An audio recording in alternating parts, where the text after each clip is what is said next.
প্রিয় ভিউয়ার্স, আজকে যে টপিকটি নিয়ে আলোচনা করব সেটি হলো শিক্ষা প্রতিষ্ঠানে বার্ষিক ক্রীড়া প্রতিযোগিতা অনুষ্ঠানের লক্ষ্যে প্রধান অতিথির কাছ থেকে অনুষ্ঠান শুরু করার জন্য অনুমতি কিভাবে নিতে হয় সেটি আমরা আজকে এই ভিডিওতে দেখব।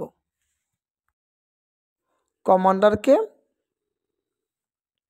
মার্চ করে এসে প্রধান অতিথির সামনে সেলুট দিতে হবে। সেলুটের পর যথারীতি অনুমতি নিতে হবে। বার্ষিক ক্রীড়া প্রতিযোগিতা শুরু করার জন্য আপনার অনুমতি প্রার্থী স্যার।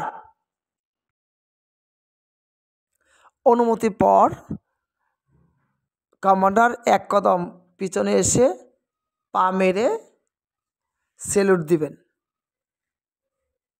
সেলুট শেষ হলে উল্টা ঘুরে নিজের জায়গায় চলে যাবেন।